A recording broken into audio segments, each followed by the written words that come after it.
Telugu cinema matka ఉంది, అర్థమైందా? So guys, నేనైతే మట్కా ఆడలేదు, వేరే వాళ్ళ చేత ఆడిచ్చాను. బట్ మట్కా చూసి నేర్చుకొని ఆడదాం అనుకున్నా. వస్తే ఇడేమో మన వరుణ్ బాబు మట్కా ఉంది. సో ఓకే, నో ప్రాబ్లం అండి. సో ఇందులో విషయం ఏమిటంటే, డైరెక్టర్ అనేటువంటిది కథను తనకు ఊహకు తగ్గట్టుగానే కరెక్ట్గా డిజైన్ చేయడం జరిగింది. Director mark okay, and Varun Babu గారి స్వాగ్ ఆల్సో కూడా ఓకే. అండ్ ఇది సినిమాలో ఒక డైలాగ్ ఉంటుంది, ఏంటంటే డైలాగ్ రాసినాడు రైటర్ ఎవడో కానీ తెలియదు, కానీ పని కావాలి అని అంటే అడుక్కోకూడదు, లాక్కోవాలి అనేటువంటి సీన్ క్రియేట్ చేసి ఈ కాన్సెప్ట్తో ప్రయాణం అవుతాడు మన వరుణ్ బాబు. అండ్ ఇందులో ఒక డైలాగు ఇంకోటి ఏంటంటే, సీను భార్యాభర్తల మధ్య వేరేవాడు దూరకూడదు అనేది చూపించడం జరిగింది.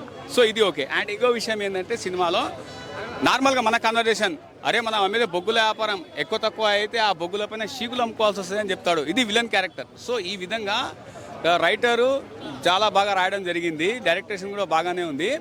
అండ్ నాకు తెలిసి సినిమాలో క్రూయాలిటీ అయితే ఉండకూడదు అనుకున్నా. ఇంటర్వెల్ ముందు చేతులు నరికేయడానికి దాదాపు 1.5 minutes సీన్ ఉంటుంది.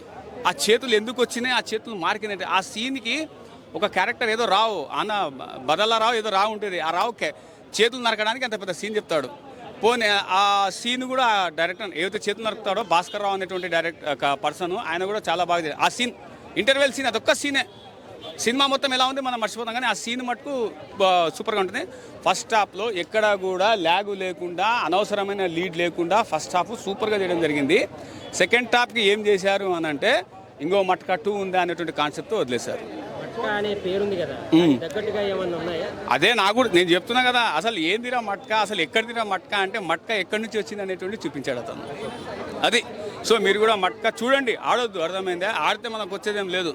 ఎమర్జెన్సీ ఎందుకు విధించారు ఆ మట్కా కోసమేనా అనే కాన్సెప్ట్ కిందకి పోయింది సినిమా. ఎక్కడి నుంచి సార్ ఈడ ఉంటుంది స్టోరీ, ఆడదాకా వెళ్ళిపోయింది. అది మన ఇందిరాగాంధీ దగ్గరికి వెళ్ళిపోయింది సినిమా. అది ఓవరాల్గా సూపర్ అండి మూవీ. కానీ హీరోయిన్ విషయంలోకి వస్తే, అరే హీరోయిన్ని నేను ఎందుకు సెకండ్ హీరోయిన్గా పెట్టారేమో అనుకున్నా. మ్యాక్సిమం పెట్టేస్తారు కదా కామన్గా, కానీ సెకండ్ హీరోయిన్ ఫస్ట్ హీరోయిన్ ఎలా అయింది అనేటువంటిది కూడా, అంటే లేడీస్ అంటున్నారు కదా 33% రిజర్వేషన్ కావాలా అని, ఆ సినిమాలో వేయడం జరిగింది. మట్కా సినిమాలో వరుణ్ బాబు గారు ఇచ్చారు, ఓకే, నో ప్రాబ్లం.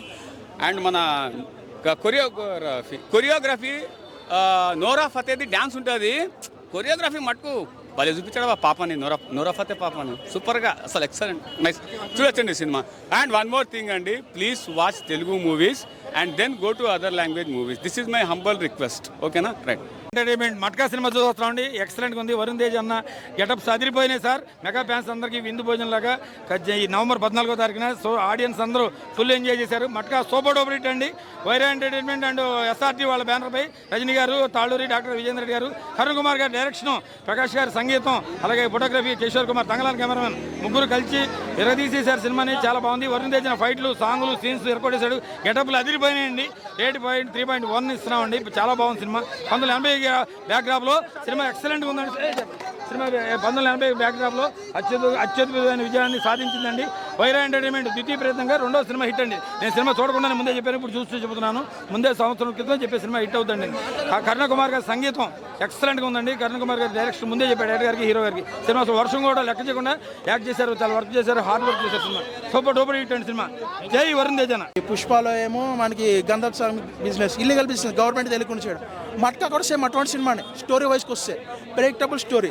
బట్ ఆ చూపించిన విధానం వేరు ఉంటుంది. సిమిలర్గా అనిపించిన లేదన్నా, అంటే ఆ ఎలివేషన్లు ఇవ్వడం అని, స్టోరీ బిల్డింగ్ అనేది, వరల్డ్ బిల్డింగ్ అనేది కేజీఎఫ్ సినిమా చెడగొట్టలేదు, ఇంప్రొవైజ్ చేసిందంట. నేను సిమిలర్గా కాపీ కొడితే అది చెడగొట్టిన అనుకుంటాను, కానీ వేరే వేస్ ఎత్తుకుంటున్నారు వచ్చే కాన్సెప్ట్ని. దాని ద్వారా ఇంకా స్కేల్ ఆఫ్ వరల్డ్ బిల్డింగ్ కానీ, చూపించే విధానం కానీ, క్యారెక్టరైజేషన్స్ కానీ ఇంకా బాగా ఇంప్లిమెంట్ అవుతున్నాయి. కొన్ని అక్కడ డ్రాబ్యాక్ అవుతాయి, ఒప్పుకోండి. బట్ కేజీఎఫ్ ఏం చెడగొట్టలేదు. బట్ కేజీఎఫ్లో యష్కి గోల్డ్ బిజినెస్, పుష్పకి అల్లు అర్జున్ది గంధ చక్రం business, matka bedding business. So ఇది అంటే ప్లాట్ వేరేనా, అంటే మనకి బిజినెస్ వేరు, ఎదిగిన విధానం వేరు ఉంటుంది, స్క్రీన్ ప్లే వేరు ఉంటుంది. బాగుందండి. ఓవరాల్ సినిమా వైజ్ మట్కా బాగుంది. వరుణ్ తేజ్ మంచి కంబ్యాక్. మన గాంధీధర్, అర్జున, ఆపరేషన్ వాళ్ళు విసిగెత్తిపోయారు వరుణ్ తేజ్ ఫ్యాన్స్ అయితే. ఈ సినిమాతో కొద్దిగా ఊపిరి పీల్చుకుంటారు, పర్లేదురా బాగానే చేశాడు, మంచి యాక్టింగ్ చూపించాడు. వరుణ్ తేజ్లో కొత్త అవతారంలో చూస్తాం మనం, చాలా వేరియేషన్స్ ఉంటాయి మూవీలో. ఆశ అనే కాన్సెప్ట్ మీదే ఉంటుంది సినిమా అంతా. డ్రాబ్యాక్ ఏంటంటే నాకు పాటలు నచ్చలేదు అన్న. వచ్చి డిస్టర్బ్ చేస్తాయి. ఇప్పుడు బాగున్నాయంటే పాటలు కూడా బాగాలేవు. బ్యాక్గ్రౌండ్ మ్యూజిక్ బాగుంది, యాక్షన్ సీక్వెన్స్, డైలాగ్స్ బాగున్నాయి. ఓవరాల్ మంచి హిట్ సినిమా. నేను హిట్ అవుతుంది అంటాను. మట్కానా మన కన్నడలో కేజీఎఫ్ ఎలాగో మన తెలుగులో మట్కా అలాగా. ఒక కామన్ మ్యాన్ మట్కా గేమ్ స్థాపించి కోటీశ్వరుడు ఎలా అయ్యాడు, తన ఫ్యామిలీ కోసం ఎలా సాక్రిఫైస్ చేసుకున్నాడు అనేది కథ. ఒక పున్నమనాగులో చిరంజీవి గారు ఒక శోభన్ బాబు కనిస్తే ఎలా ఉంటుందో ఆ ఏదో చేశాడు పెర్ఫార్మెన్స్ వరుణ్ తేజ్. అవును, గేమే. గేమ్ ఎలా స్టార్ట్ అయ్యింది, ఆ స్టార్ట్ అయిన తర్వాత డబ్బు ఎలా వస్తుంది, దాని ద్వారా ఫ్యామిలీని ఎలా కోల్పోయాడని చూపించాడు. ఆ చూపించడంలో బ్లాక్ బస్టర్ అండి సినిమా. క్లైమాక్స్ అయితే అసలు వేరే లెవెల్ ఉంది. దావూద్ ఇబ్రాహిమే ఫ్రెండ్గా చేసుకున్నాడు మనోడు. మామూలు లేదు సినిమా. కొన్ని డబుల్ మీనింగ్ డైలాగ్స్ ఉన్నట్టున్నాయి, ఫ్యామిలీ ఆడియన్స్ కూడా ఉన్నాయి కానీ అంత ఎవరు పెద్ద పట్టించుకోరు. నాకైతే ఓవరాల్గా సినిమా నచ్చింది. ఫ్యామిలీ ఆడియన్స్ బాగా కనెక్ట్ అవుతుంది సినిమా. చాలా బాగుంది. కరుణ్ కుమార్ డైరెక్షన్ అయితే మన పలాస్ తీశాడు, శ్రీదేవి సోడా సెంటర్ తీశారు. ఈ సినిమా దాని అమ్మ మొగుడు. ఓవరాల్గా చెప్పాలంటే సినిమా చాలా బ్లాక్ బస్టర్. వరుణ్ తేజ్ కెరీర్లో ఇలాంటి బ్లాక్ బస్టర్ వస్తుందని ఎక్స్పెక్ట్ చేయలా. మెగా ఫ్యాన్స్ అంతా కూడా కాల్ రగడేసుకుని చూసే సినిమా ఇది. కంగువా అది మింగువా మట్కానే నా తెలుగు సినిమా మెగా ఫ్యాన్స్కి ఒక మటన్ బిర్యానీ తిన్నట్టు ఎలా ఉంటుందో ఆ రేంజ్లో చేశాడు సినిమా. చాలా బాగుంది. ఇప్పుడే మేము మట్కా చూసి వస్తున్నాం. సినిమా చాలా బాగుంది. ఒక కొత్తగా తీసిరు సినిమా, డిఫరెంట్గా తీసిరు. ఇది ఒక వరుణ్ తేజ్ కెరియర్లా ఇది మంచి బెస్ట్ మేము చెప్పొచ్చు. మెగా ఫ్యాన్స్ లెక్కించి మళ్ళీ ఒక పవన్ కళ్యాణ్ తర్వాత అంటే ఒక రామ్ చరణ్ తర్వాత అంటే మళ్ళీ ఇండస్ట్రీలో నిలబడే మనిషి అంటే ఒక వరుణ్ తేజ్ అని చెప్పొచ్చు. ఎందుకంటే ఈ సినిమాలో ఆయన యాక్టింగ్ చూస్తుంటే అంతా బాగుంది. మళ్ళీ పవన్ కళ్యాణ్ తర్వాత ఒక రామ్ చరణ్ తర్వాత అంటే మళ్ళీ వరుణ్ తేజ్ తర్వాత చిరంజీవి. ఈ మెగా ఫ్యామిలీలో మళ్ళీ ఒక మంచి ఒక హీరో మనకు దొరికింది అనుకోవచ్చు. ఆల్రెడీ ప్రూవ్ చేసుకుని గద్దల గుణగేసిన యాక్టింగ్లో మళ్ళీ ఇలా ప్రూవ్ చేసి చూపించుకుంటూ మన వరుణ్ తేజ్ గారు సినిమా ఎలా ఉంది కాదు, మెయిన్ యాక్టింగ్ ఎలా చేసిండు ఆయన. మెయిన్ కావాల్సింది హీరోకి అదే కావాలి. యాక్టింగ్ ఉంటేనే సినిమాలో బ్లాక్ బస్టర్ అని చెప్పొచ్చు.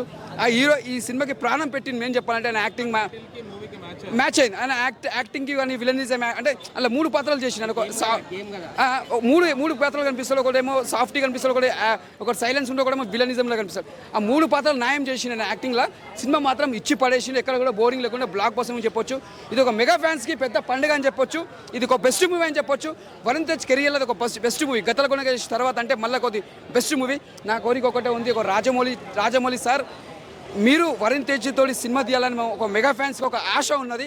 ఎందుకంటే ఆయన నటన విశ్వరూపం చూపిస్తాడు. మీరు సినిమా తీస్తే వరుణ్ తేజ్ తోటి తీస్తే మీరు మాత్రం ఇంకా ఆయనని ఇంకా మంచి తీసుకోవచ్చు, మా వరల్డ్లో కూడా చూపించవచ్చు అని చెప్పొచ్చు. జై మెగా ఫ్యామిలీ, జై మెగాస్టార్, జై పవర్ స్టార్, జై వరుణ్ తేజ్. 5కి 3.5 ఇస్తారు.